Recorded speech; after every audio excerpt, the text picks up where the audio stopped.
In America's healthcare industry, there's almost $500 billion worth of fraud. What's very difficult to do in America is it's not necessarily bribery because it's a chain of lobbyists. It circumvents bribery, but it's indirect in many ways. And it's embedded in the institution. You basically are fighting this giant. I remember there would be times where we just lay a bed sheet in the kitchen floor and just sleep there. The bottom does not scare us. Stop talking about yourself. Nobody cares about you. Get that in through your head. What if I get hit by a bus tomorrow? I've spent my day today, my last day on earth working. If I lost everything tomorrow, I'll be fine. Yeah. I'll go drive Uber. I don't care. Yeah.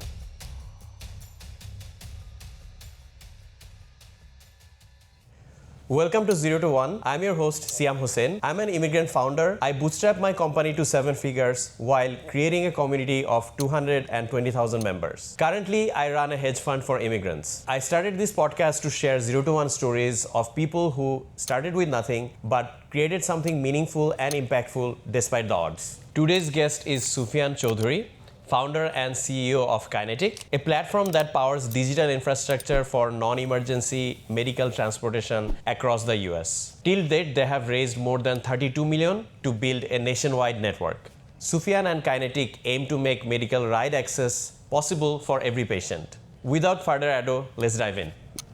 How are you, Sufian? I'm good. I'm tired. Yeah? Yeah. Well, thanks a lot for making the time. Of course.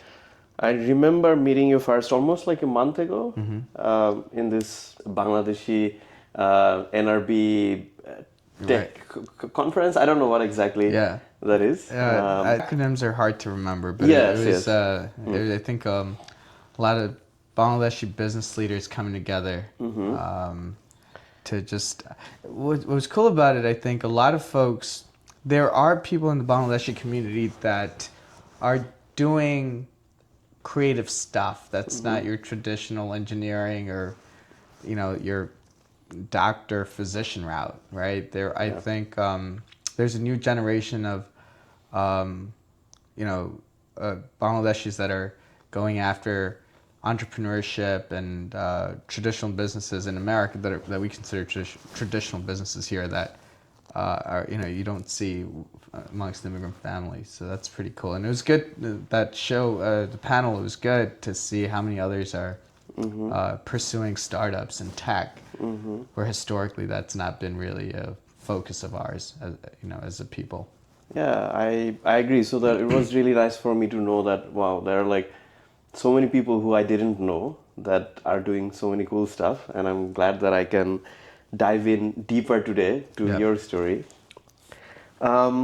So what I understood, like top line, I mean, correct me if I'm wrong, is that you have been in this healthcare space with Kinetic for almost a decade. Right. Raised $32 million. Right. But there's this one problem that still keeps you up at night, and I want to understand the acronym, which is NEMT. Right. Why is it still bothering you after working for a decade on this topic, and what is still keeping you motivated? Yeah, so those of us that are at home and don't know what NEMT stands for, it's non-emergency medical transportation. And there's a very good chance that, our parents or our grandparents are utilizing this service. And it's basically your insurance if you're on Medicaid. So Medicaid, the way the insurance marketplace is divided in America, you have Medicaid, which is government sponsored, and that doesn't, it's really based on your income threshold. So if you're below a certain income threshold, the government subsidizes your insurance for you, your healthcare insurance payments.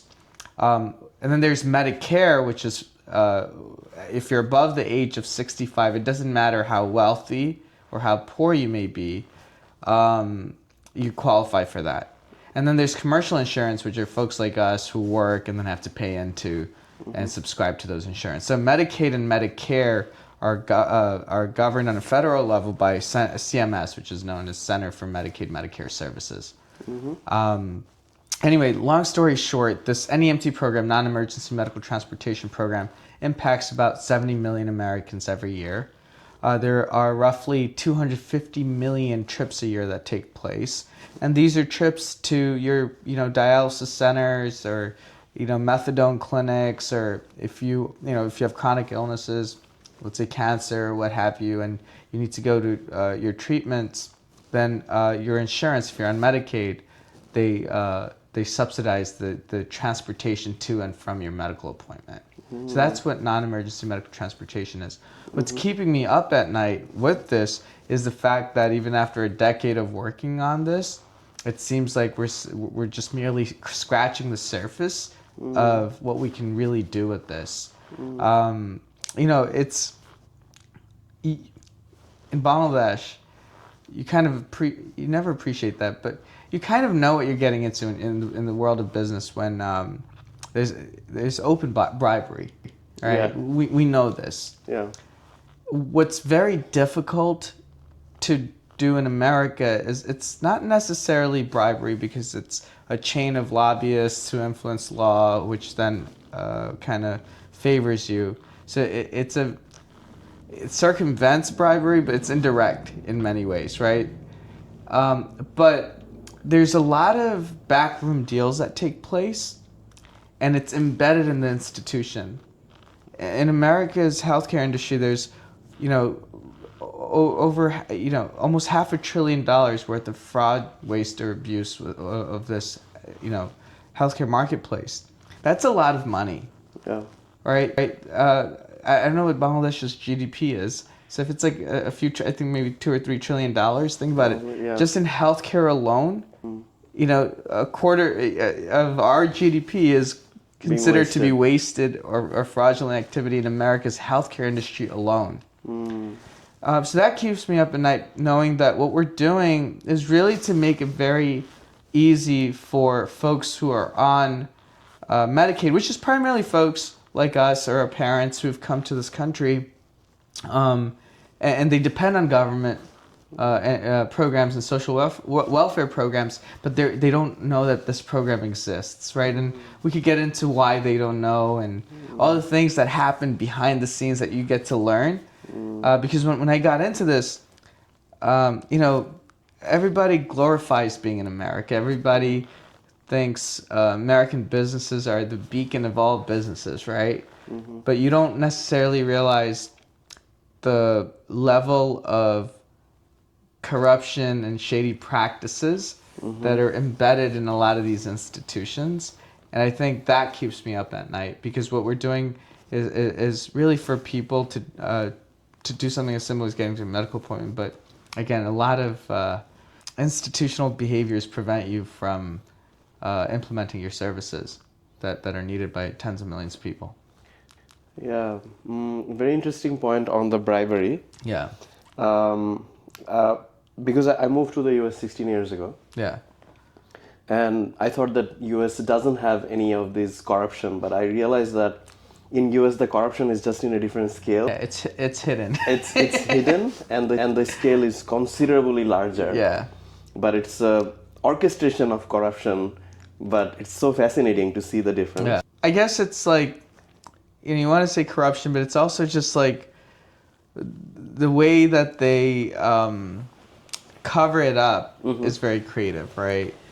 And that's why we cannot maybe label it corruption, it is technically not fair. It's not ethical, right? Not ethical. So it's not corruption, but neither is it ethical. Yeah. So I can see that you basically are fighting this giant behemoth, right? Yes. But you have been doing this for like a decade. So have you, I guess, my main question is that what is the one single factor, if you could change, that would expedite the process much more? Like what is the main, like if you're playing a game, you're like doing a final boss, you're fighting a final boss. Right. What is the weak point of this behemoth? Well, is it in terms of, from my perspective, building the company, or just healthcare in general? Like what needs to change for the healthcare industry? Both. I mean, your company is the weapon against this. Yeah, so a lot of things, right? I think what you realize, actually, President Obama said it best in an interview where he said, his whole life he wanted to sit in these rooms with influential people, right? He always wondered what it felt like. He admired people of great influence, and he said, and then when I sit down amongst them, I realized they didn't know much. These people that I admired, when I sat amongst them, I realized they didn't know much, and that statement couldn't be any more true, because I think a lot of people that are making decisions, they don't understand the nuances of markets like this. So a lot of decision makers who have the power to implement something like our product, they don't understand it, or they don't care to understand it, right? They'll have to understand it in a very different way. You have to educate the market. You have to sponsor political campaigns for you to get their attention, and then all of this, so there's a lot of different, it's not very clear cut. And I wish more people were in position of power who actually lived through the pain of somebody on Medicaid, who then cared for it to make those changes. A lot of people who do grow up like this aren't fortunate enough to get out of it, and the other ones that do end up doing a lot of advocacy work. Right? Very few people go on to become incredibly powerful in that domain, who care deeply about it, who don't let the money get in the way of doing good for people. And so you just don't have a lot of that. So that's from an institutional perspective. From my perspective, of building a company, the biggest challenge of building a company, once you find product market fit, which in the world of tech, it's, the reality is people glorify raising capital, right? That's not a great thing. You raise capital because you can't generate revenues, right? So it's not necessarily a thing to be glorified, but it can be justified in the early days if it's a big enough project. So you raise capital so that you could build your company. Once you find product market fit, the most challenging part about a company is finding the right people to build with. It is incredibly difficult. What happens is a lot of people promise you the world. Very few people deliver on that promise, right? So one of the biggest challenges of scaling a company, so you already have external stuff going on, is building a strong enough unit internally that can combat all these external events that are taking place that honestly are the main reasons why you go down, right? External threats, and then the internal team's not ready to take on external threat. That's why most companies just go out of business, right? And so it's a combination of both. Building the right team is very difficult, and it took me almost a decade to get that right. And then weathering the external storms. For us, building Kinetic, we went through COVID where, we when we started our company as a revenue cycle management platform, taxi companies would use our system to bill insurance companies. So we got paid for every insurance that they billed through our system. So it was on a transactional basis, right? During COVID, 70% of the rides dissipated. That means 70% of our potential market was eliminated. There's no market anymore. Nobody's going to buy your software because they're not transporting anybody to their doctor's appointments, because if you didn't have COVID, related symptoms, you're not going into a hospital. Right. So our business, who would have thought COVID, something like COVID takes place once every 100 years, that debilitizes and destabilizes the entire economies, that happens once in a century. That happened while we were trying to build a company. There's no way to predict something like that. That almost took us out. And then when we pivoted and rebuilt our business, and we had, Silicon Valley bank crash, which then changed fundamentally the way venture funds invested in early stage ventures. So that impacted our ability to raise capital and almost killed our business. And then you had the Trump administration come in, and they clamped down on Medicaid programs throughout the country. And that led to executives within the Medicaid health plans to not bet on innovative tools anymore. So every 2 or 3 years, you face these existential crises that will almost wipe you out. And if you don't have a good unit to stick by one another and continue to build, your business will go out, right? And so that happens a lot.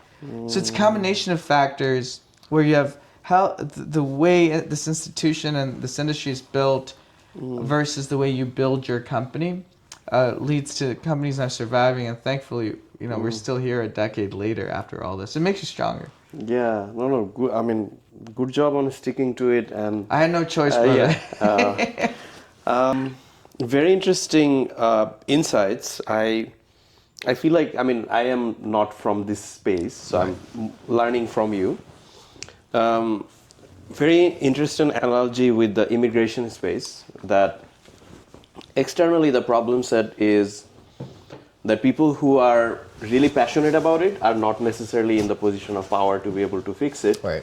So there is a disparity, as you said, that there are a lot of people who has the power to fix it, but they are not empathetic towards this problem. So similar issue happens in immigration, because only few people goes through immigration. Who has not gone through immigration, they don't know, they're not empathetic to solve this problem. Because like, okay, we don't understand this problem. So this is very interesting. And also, the second thing you said was that for this kind of problems, it's the finding an like a team which is evangelizing with you for a long time. That is a very strong, like difficult fit. But I think I guess how did you find your current team like more stable? Like, what are the best recruitment pathways you have followed? I think every stage you kind of learn new methods of hiring. In the very early stages, you just need doers, right? You just need people who are going to come in and just do the job. You don't care about scaling. You don't care about what somebody, when it was a team of 5 or a team of 10, what you say and do will get you fired when it's a team of 100 or 200 people, right? So the makeup of that team is different. And what happens, a really good book, it's called Peter Principle, right? And what happens is that it basically says you either reach a threshold in your career where you outgrow the company or the company outgrows you. And you kind of, building a company for 10 years, you see this principle come to life. Definitely. You see a lot of people step up and rise to that occasion, or you'll see some people outgrow and go build their own companies, or you'll see the company outgrow them and leave them behind. Absolutely. I mean, even as a founder, you have to do that. Like, the company might outgrow you sometimes if you're not growing. 100%. And I think for me that, and a lot of people are tied to this, like, as a founder of the company, initially you might own majority of this business, right? And I think a lot of people conflate this to being that it's not like a local grocery shop you own for 10 years. When you bring in investors, when you bring in external interest into this business, what happens is you naturally go from, hey, I own 100% of this, to ultimately becoming an employee of this business, right? So for me, 10 years into it, I am, even as the CEO of the company, you're the most critical employee in the business, right? But at the end of the day, you might be the founder, but by law, and on your contract, you're an employee of the same business that you once founded. Agreed. Right? So I now have to adhere to the same rules that all my employees have to do. So now all of a sudden you go from founder to being an employee. It's a very uncomfortable place to be. Now, as a founder, you have certain privileges, right? That a for-hire CEO might not have, right? You have institutional knowledge, you have domain expertise, you kind of know where everything is, because you've built it from scratch. So there's a level of power that you'll always have over the business, but that's not to say that the business won't outgrow you, because even I look at it at the way that I close deals, it's not scalable, right? I build relationships years in advance. And knowing that, I'm going to go to Idaho today. Not because there's a deal to close here today, but in 4 years, there's a new, RFP, which is a request for proposal. That's how, we could go into that. That's how people bid on projects with the government or health plans. You go through that process. Now, I might see an RFP coming up in 4 years, but I'll start building relationships tomorrow. And then I'll take them out to dinner, coffee, whatever it is, and become really good, sounding board or advocates for their cause, or go to their political campaigns well in advance. so that when that RFP comes in, they know my name, they know my company, and they'll advocate for that from their end, right? That's my way of doing sales. That's the only way I know how to do sales, right? And I don't consider it sales as much as I consider it relationship building. Yeah. I don't do it because I get a commission. I do it because the equity of this business grows substantially. Whereas for it to scale, you need people who get commissioned for these things, right? Yeah. Their interest is the commission. They don't care if the equity grows because they have no equity in the business. Yeah. So at some point, the business needs more of those folks. At some point, a business needs a CEO who's going to wear a suit and tie and go to Congress for a hearing, Yeah. right? So you've got to know like where your strengths are. Now, can I pivot to being that? 100%. Will I hate it? 100%. That's not who I am. So knowing who you are, where you're comfortable, and where you bring the greatest value, right? So for me, if there's ever a day where I feel like I'm not the best CEO for this company, I owe it to my shareholders, I owe it to my employees, and I owe it to the industry to step down and bring a new leader who could take it from 10 to 100 or 100 to 1,000, whatever it is. So just knowing your place within the business, and also having the flexibility to always coming in and helping the business when it's when it needs help. So yeah, just being self-aware on when to step down or when to hire and what your role is also important. Agreed. I'm glad that this is always a difficult thing for founders. There is this missionary versus mercenary thing. So it seems like you are a missionary in this game, but sometimes you need mercenaries who are 100%. Yeah, and having that awareness.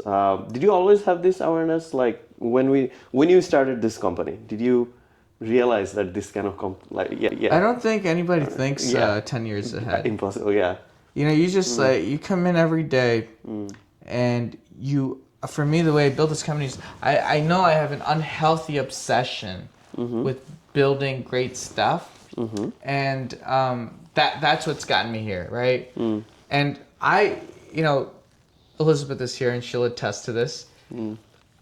If it's next week's problem, I am not addressing that today.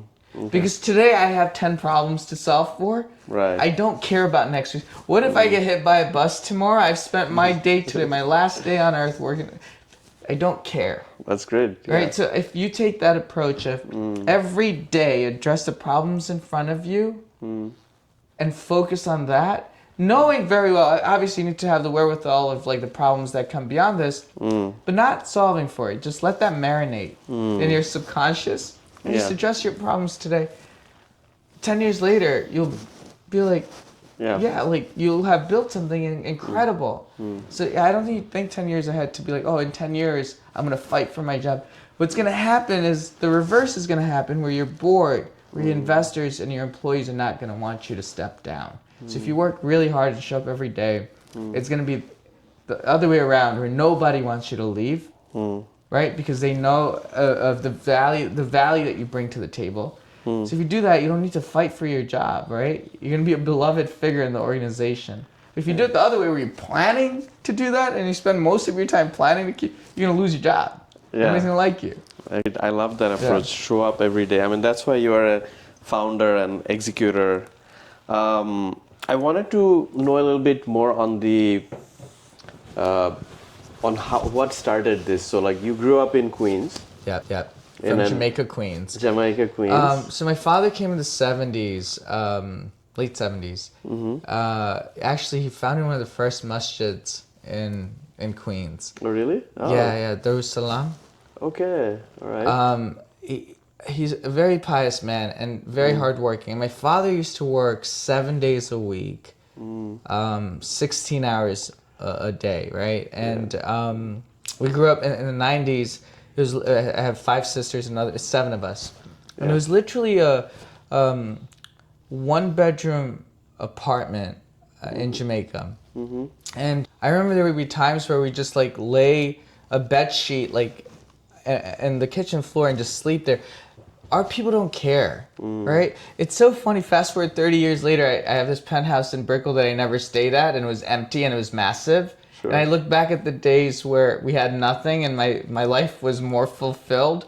than Yeah. when you have a lot and then it's empty, Agreed. right? It's the irony of life. But anyway, going back to that, right? You're there. We struggled a lot, right? We were on Medicaid. My father worked. It's a very traditional Bangladeshi story, right? Where What kind of work did your father do? so he started off as did everything in the same from pizza delivery to ultimately Yeah. owning a restaurant later on, where he where his success paid off. But those 10 years I remember in the 90s, it was tough. It was very tough, and yeah, it was just you just make ends meet. I remember I was thinking about it the other day. I think it was 5 or 6, and our neighbors came. They were also Bangladeshi. Yeah. They come and there was a wedding.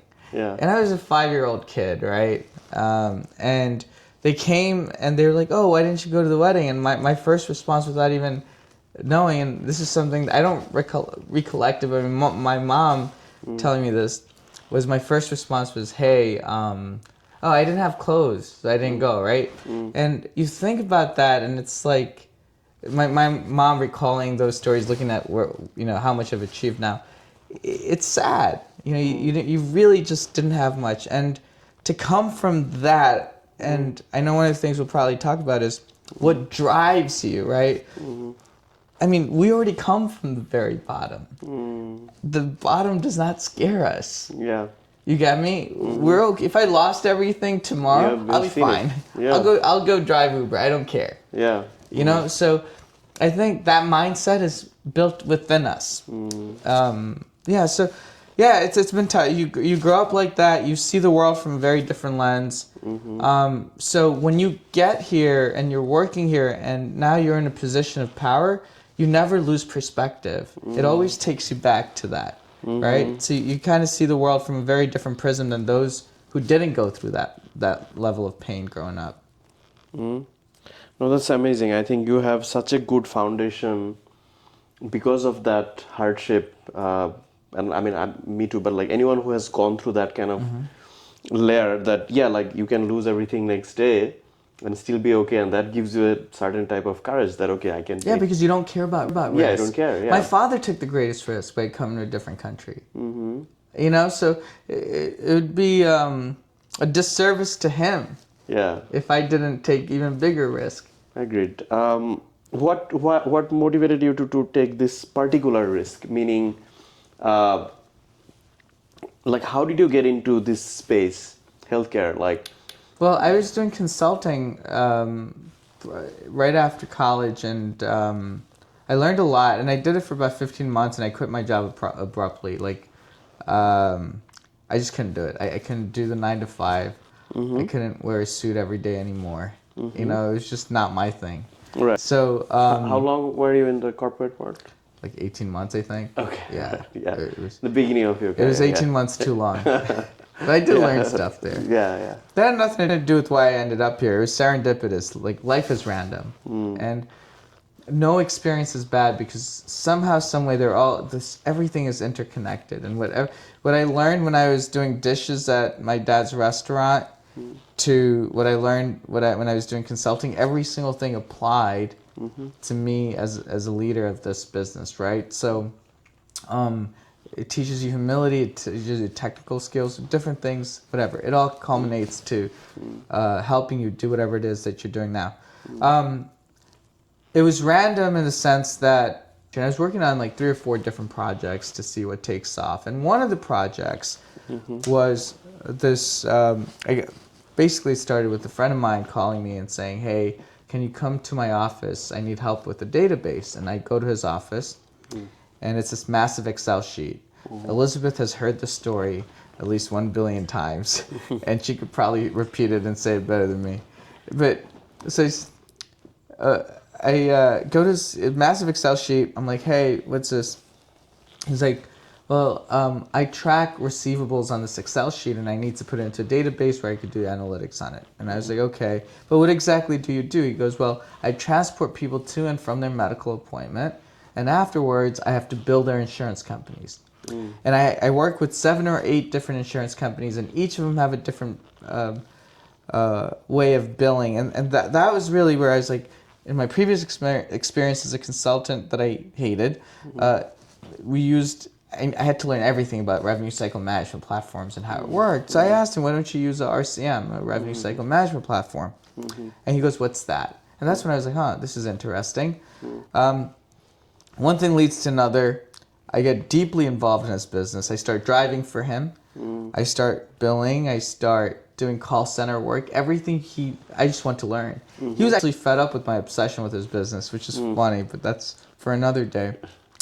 18 months later, me and my two co-founders, we end up building the nation's first revenue cycle management platform for the non-emergency medical transportation industry.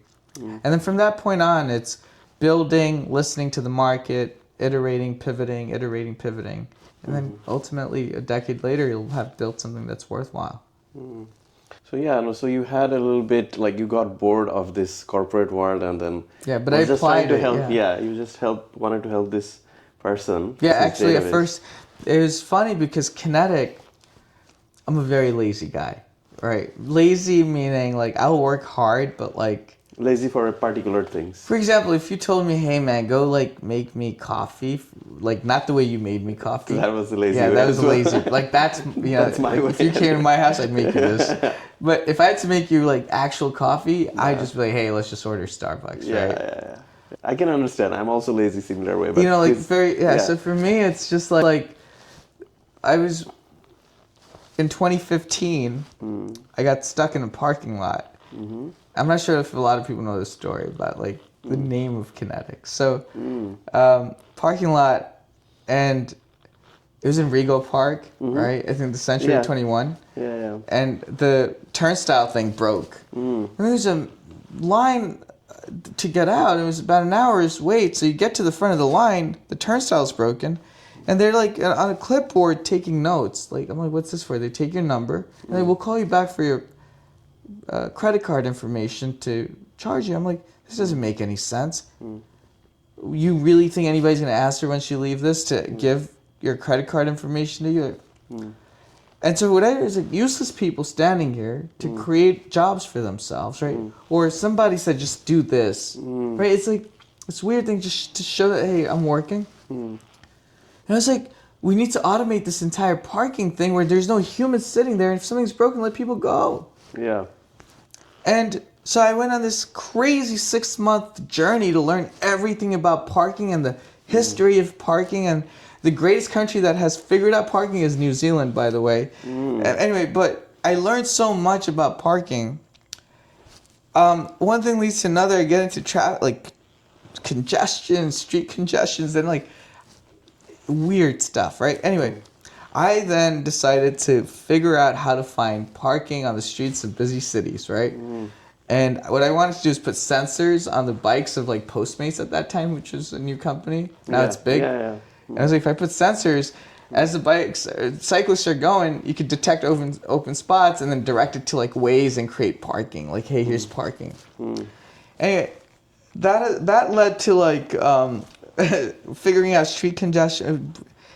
And I wanted to call that company Kinetic, right? So basically, it was going to feed data into like Waze about street congestion, and it'd make Waze smarter. But it'd also find parking, etc. And I called it Kinetic because it's called energy of motion. And so that was the rationale behind calling it Kinetic. I thought I was very creative by putting another K at the end. Yeah. So called it Kinetic. Yeah. And I kept with that name, and now I was looking for vehicles that were moving on the street because one of my investors said, go find a bunch of pilots. And that's when I reached out to my friend who had the taxi company. And I was like, hey, can I put my sensor on your vehicles to capture traffic information? He's like, sure, but you need to build me a database and exchange. That's when I went to his office. Oh my God. I go sit through this. So random. So random. And then I was like, 6 months later, I'm like, I'm going to drop all the other things. I'm going to keep the name, and I'm going to make this Kinetic. So that was really the evolution of the name and how I even went to my friend. Yeah, that's so random that how the pivot happens. Like He just dropped it. Because for me, what I was trying to do is something that was very complex and direct to consumer. And his was like a practical product that the market needed, and I had enough market knowledge to build that out. And so naturally chose to just drop it. And it's very important to not be married to your ideas. And when the market tells you it needs one thing, it doesn't matter how you got to that market. Drop the other things and choose a market that's willing to pay you. Very, very important lesson. Like Just let it go. Don't be married to your ideas. Your ideas suck. Yes. I mean, ideas are good to start. Yeah. That just let it go. Once you find something that works, let the other things go. That's like the simplest way to build a great company. You're saying a little bit about like, so this is like very interesting for me to hear the like pivots, like main pivots, like pivot stories. So that is already kind of like a pivot, like a market pivot, the name stayed.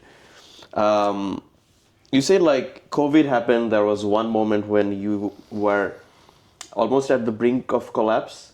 So yeah, there were 3 distinct times where we were on the brink of collapse, and one of those moments were during COVID, where I got very fortunate. Where we were supposed to not raise a lot of money, I was supposed to raise I think $5 million, and that round got oversubscribed, and I ended up raising $12 million.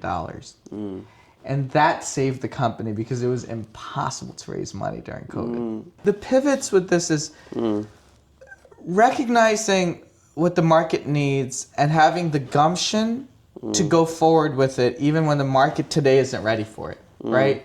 And so a critical juncture was during COVID where ride volumes dissipated. There is no market. So I'd call these taxi companies to say, hey, do you want to buy my billing platform?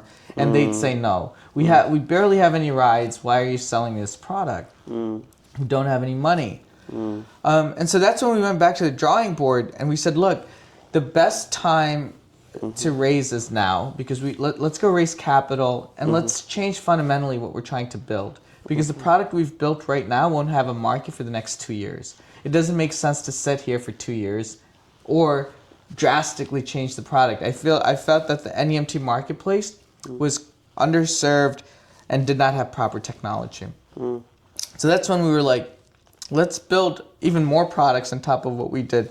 There were gaps in the product we had built, not necessarily because of what we built, but because of our dependencies on other technologies. And so there was opportunity to reduce and alleviate those dependencies. So we were going to vertically go upstream and build other product lines.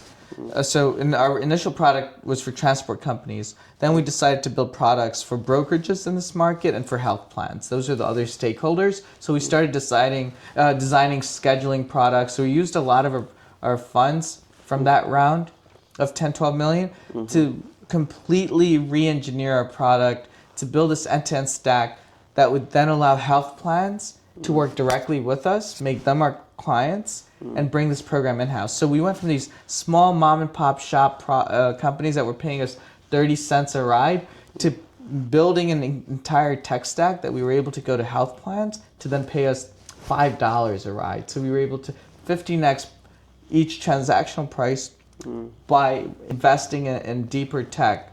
And so that was more of a strategic bet than it was a pivot. Because initially when we were building, we were just going to do an RCM, starting with transportation and then get into other ancillary markets like home health and telehealth. We were going to make RCM the company that we ultimately built. But during COVID, revenue cycle management platform, the same product we built for the transport companies to bill insurances, there are dozens of markets that we could take the same product to and automate billing. Right? We would have been incredibly successful with that, and there's a great deal of demand there. But we decided to stay within the NEMT vertical and build products for more stakeholders within this market because nobody was addressing it. But there were so many other companies with RCMs for other verticals. This was still greenfield for us. And so we decided that was really the indicator to double down on this. And so we ended up building this tech stack that then led to, just major growth for the business once the markets kind of normalized and got back to pre-COVID numbers. We started seeing our business take off significantly. It was a bet that we made even when we had nothing. I think the craziest was in terms of almost going out of business, was when Silicon Valley Bank crashed. We were putting together a $40 to $50 million round, and SVB crashed February 2023 because yeah. we were worried that our sure. we used to do banks with another regional bank. When SVB crashed, we were doing business with another regional bank that worked with SVB. And they froze their assets for a little bit, and we're like, can we even get payroll deployed? At that, it was just the Oh my frenzy was God. unreal. Yeah. But the cascading effect it had on the entire venture world was unreal. It fundamentally shifted the way VCs invested for a small period of time. Now they've gone back to their glory days investing in anything that says AI. But for that period, they became very smart with how they deployed capital. And they only invested in their portfolio companies, and even some of them let their successful portfolio companies die because they wanted to bet on other ones within their portfolio. So it was chaotic times. You weren't going to raise money. And we had $6,000 left and I had in the bank, and I had $850,000 payroll. So, and I had 10 days to raise it. And for 14-month period, we had cash for about 2 weeks to last the business. But I was going around the country, which GJ will show you the flight tracker, raising capital every single day. My job at that point was to keep the company alive because my company, they were building great product. Once the product was going to be built, we were going to be able to deploy it into the market. So, yeah, chaotic times. The craziest ever was when we had, $6,000 left in the bank with the $850,000 payroll coming up in 10 days. We have never missed payroll at Kinetic. So, it was That it was must crazy. be very intense. Yeah. Every day you think to yourself, why did I do this? Yes. This is not for the faint of heart. I don't even know who it's for, honestly. I think if you just chose it, you just gotta live with it, and this is it. This is, but I think in those days where you have to, the resiliency that's needed, and the tenacity that's needed, and the grit that's needed. I just went back to my childhood days.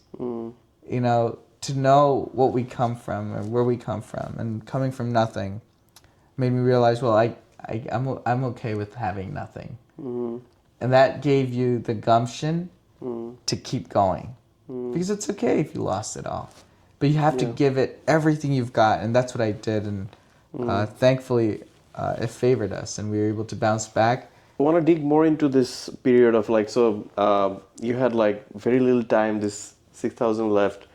How did you get out of that? The way I build relationships with investors in a very authentic way. I never reach out to them when I need money. I reach out to them when I'm in their town. I reach out to them when they're in my town. I reach out to them during holidays. I've become very close friends with a lot of my investors. I treat their money like it's mine. I actually respect their money more than I respect my own money. EJ will attest. I remember I flew to Michigan. One of my greatest mentors and largest investor, I go to his office and he invites 10 or so other mega investors at Kinetic, $500 to $1 million investments that they've made as individuals. That's a lot for individuals to drop $1 million or $2 million into a company. Sat there and I said, you guys put $27 million into this business already, and I need $3 million to get to profitability. And basically we sat there, and it was awkward silence. And then I was like, look, guys, I'm not going in. I literally can't leave. I'm just gonna sit here. Yeah. I remember that day, after 4 hours or 5 hours, I walked out with 1.7 million. And it wasn't because I randomly went in front of a stranger and said, give me money or I'm not going to leave. They're probably going to call the cops on you. What I know these investors for years and years and years, and they know how hard I worked, and I'm forever grateful for the network of investors that I have. And they've come through over and over again for me. And I think it's because they've seen how much I've reciprocated their investment with my own time and effort. I'm just getting to know you, but one of the things I'm already observing that you are incredibly, probably naturally talented on building solid relationships with humans, which is reflecting in relationships with your business partners, your investors. Like, you are good in building trust. Like, you genuinely are building these human connections, and these are not selfish, like, oh, I need your help or something. These are like actual human relationships. Right. And I think that is, I don't know if you notice it, but that is everywhere when you are telling your stories, in investors, in customers, like all, it's a very you're a very relationship driven person. And I would say like that is one of the reasons for your success. Appreciate that, and that I think that is true, right? I think a lot of people are very transactional thinkers, and one thing that I always advise my team, especially my management executive team, is do not think transactionally. Always think strategically. Always give before asking for anything. And I learned that from my mother. My mom used to give away my sneakers all the time. And I used to collect sneakers in high school. And she didn't even realize that she was giving these collector items away, you know. And I've learned to just, accept my mother for who she is, this wonderful woman. And my sisters, they're incredibly giving people. And what I learned from all this is just give as much as you can, because the universe keeps score of it. And in your deepest, darkest moments, people come and show up for you. And I think that's just how the world and the universe works. And so big fan of giving first without asking for anything. And I will tell you a quick story here. When I was 19, I was in Seattle building this company called Let's Fly. And I had a mentor of mine at that time. And she freaked me out with how much she was giving me. You know, like she's giving me, like it was unreal, the amount of connections and resources, and she'd pay for everything. And I was like, what does she want from me, you know? I was like, hey, I'm not gonna say her name. Why are you giving me all this? Like, no offense. Because, you know, it's awkward. And then she goes, well, this is how we make the world better. And I said, what do you mean? And she goes, look, I'm going to give endlessly to you. One day you'll be in my position where you'll have achieved so much, and you'll have young kids come to you, and they're going to ask you, hey, why are you doing this? And I want you to tell them, I'm doing this so that one day you'll be in my shoes, and you'll give back to younger people who need it. And she goes, this is how we're going to make the world a better place. And this woman was so earnest in her views of life. And it fundamentally changed the way I looked at giving. Because I never looked at it something, you know, that, hey, you don't owe it to me to make me whole. You owe it to me to give back to someone else to make me feel whole. It was phenomenal for me to be able to be around something like that. There are times in life where people come into your life and fundamentally change your perception on stuff. A lot of people, especially, I tell you this, especially immigrants or minority communities, they're not as trusting of others because, again, a lot of things against them, right? Why are you doing this for me, right? Yeah.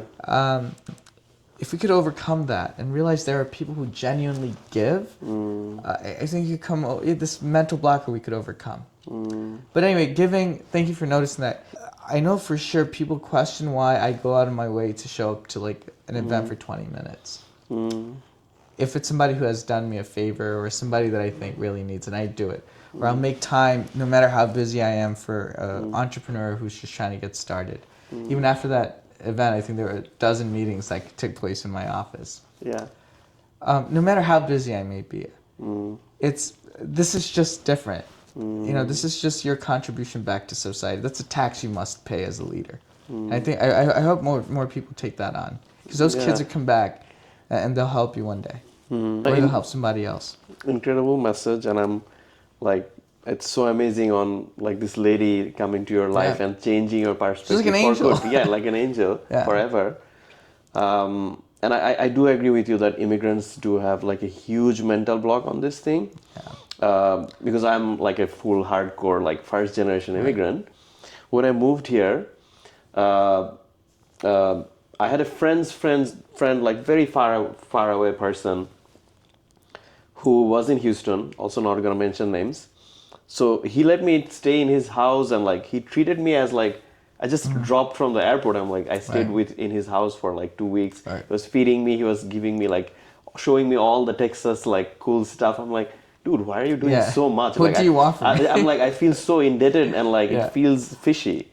And he said like, no, see, I'm like, it's fine, like just pay it forward when you have, just pay it forward. for the first time, I heard this concept of paid forward. Yeah. And it doesn't have to be towards It him. doesn't exist in our It doesn't exist in our country either. And I wish more of us did that. Our country needs that. In Bangladesh, we need people to think like that. That hey, I will do something for you.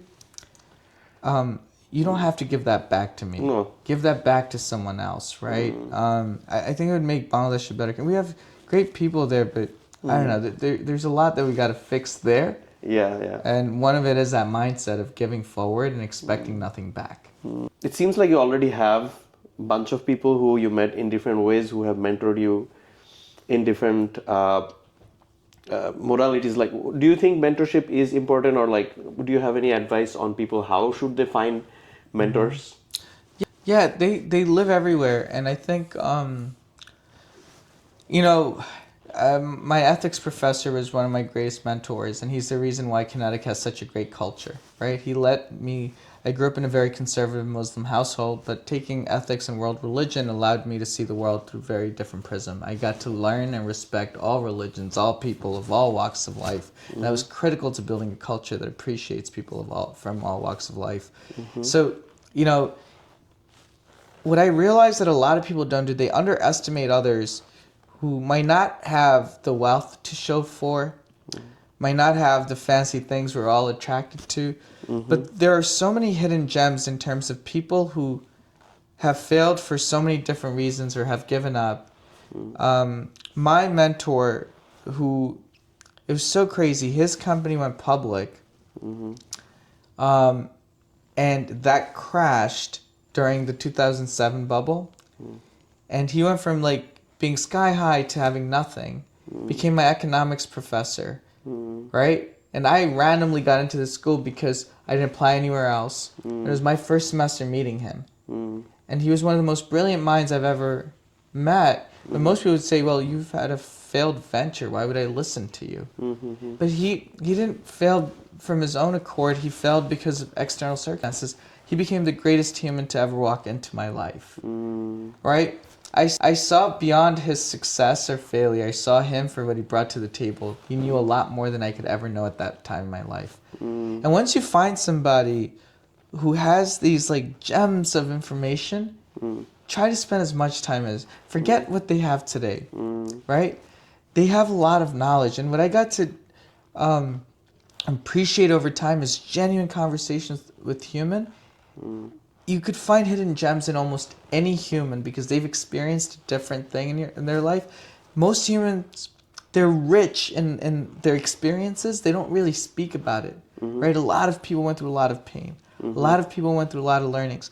There are so many hidden gems in nursing homes and people who are dying to tell their story. So just get to love talking and listening to other people's stories instead of constantly trying to go with your own ulterior motive. Just be a genuine listener. And you'll find hidden gems in every conversation, and then you'll get tied to them.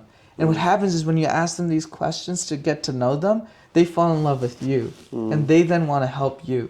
It's this incredible symbiotic thing that goes on, but you've got to want to listen and show respect. There are a lot of people that are above the age of 80, people don't respect in the business world. Go find somebody who ran a company that's in their 80s that nobody's listening to, but they're dying to tell their story. They know people. Oh man, I could go on for how important it is to meet people that are a bit older, right? And they're no longer getting the respect they deserve. Why? Because the market wants a bunch of 30, 40, 50-year-olds, right? They don't want the 70-year-old businessman or woman. Go find them. They have hidden gems. They have a massive network, and they'll open it up to you if you genuinely listen to them. That's how I built it. Man, yeah, somehow I'm maybe part 2 conversation.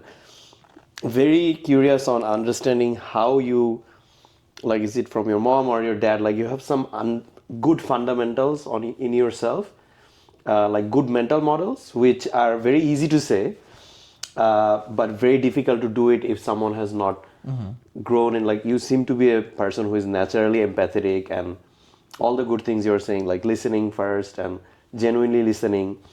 Actually, one thing I just realized now is that maybe one good advice that maybe I should start interviewing more older people in my Yeah. podcast. Like what It'd be really good. are hard. They Yeah. have so much knowledge to spare and very few people who want to listen to them. And I think you'd get so many hidden gems Yes, yes. from their success and from their failures. I feel like you are someone who is like good intuitive, like doesn't have ego or like has their ego in check. I think you have somewhere I read that you warn founders about ego-driven growth.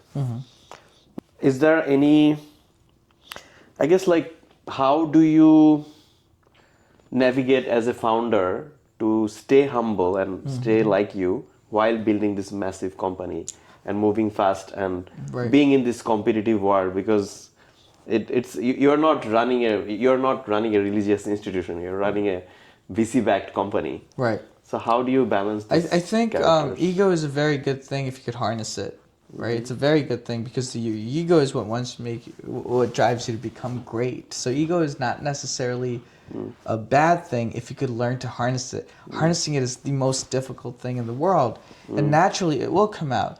But it's a demanding job, and you must demand the highest quality of work from all those around you, and that comes from you wanting to be the best, and you wanting to be the best comes from your ego. So it's not necessarily a bad thing. It's if you use your ego to demand people listen to you, if you use your ego to make others feel bad about themselves, right? If you use your ego to glorify yourself, those are the things that lead to really bad practices and just bad businesses in general. So just being careful with that. Don't get too caught up in what people think about you. If you're a good human who does more good than not, most people will appreciate you and what you've done for society. So don't get too caught up in how you're perceived and who cares. Forget all that. Every day wake up and work really hard and create something special. Treat people with a tremendous amount of respect. And if they disrespect you, let them go. Do not keep them around.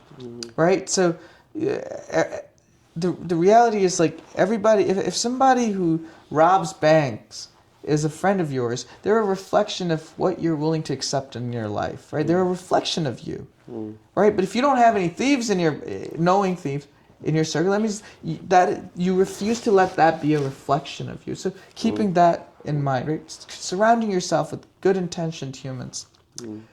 A lot of times, great relationships and great friendships end because of miscommunication. Has nothing to do with anything else. But again, constantly telling yourself that you are not good enough.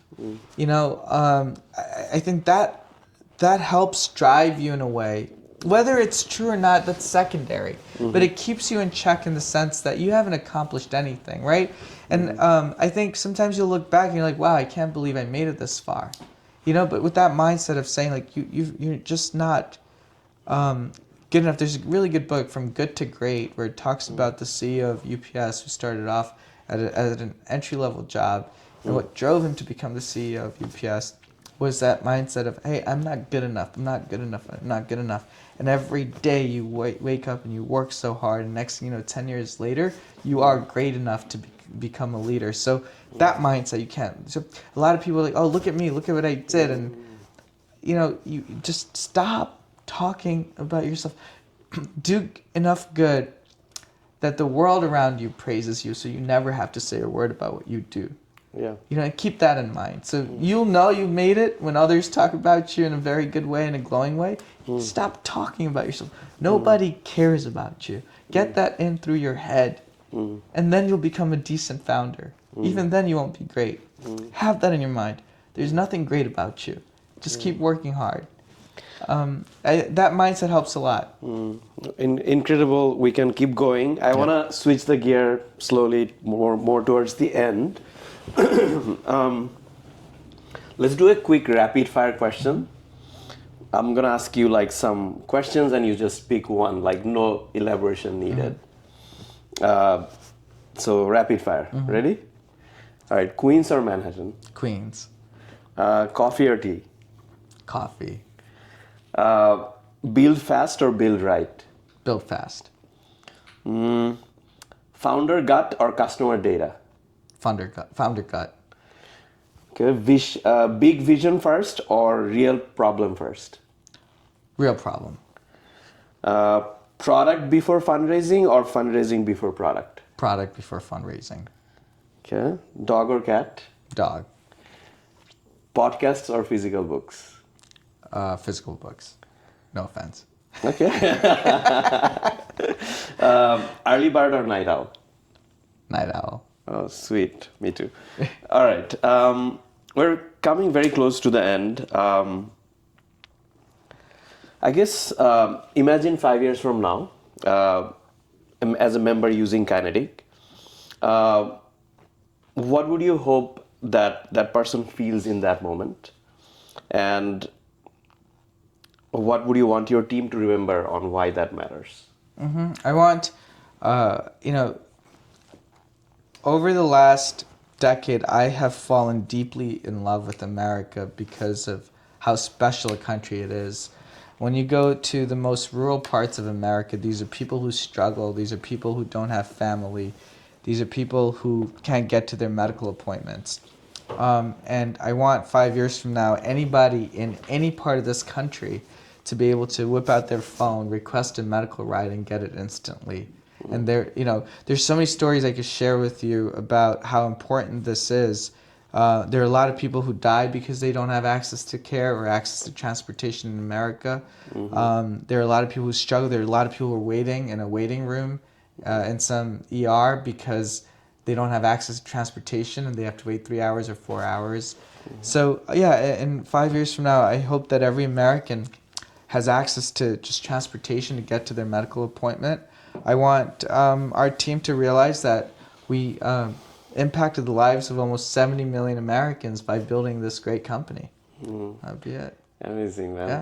Such an incredible and inspiring mission. I'm looking forward to having you like many times during this journey. I have a very small gift for you, which is basically just a water bottle. Oh, thanks, if man. you can open it and see what it says. Let's see. Yeah. I was, yeah. Thanks, man. Yeah. It just. I love this. Yeah, I mean, you're not fully an immigrant. No, this is but beautiful. Like, it has foreign immigrants, it. non-immigrants, but yeah. I love it. Thanks, man. Yeah, I appreciate thanks it. a lot for coming. This is great. Yeah, and And one day you're gonna be bigger than Diary of a CEO. Yeah, that's the goal. We're not competing. We're giving it forward, as you Yeah, said. exactly. But yeah, thanks a lot, man. No, Appreciate of course. you This is taking your good. time. This was Yeah. fun. Yeah. Really.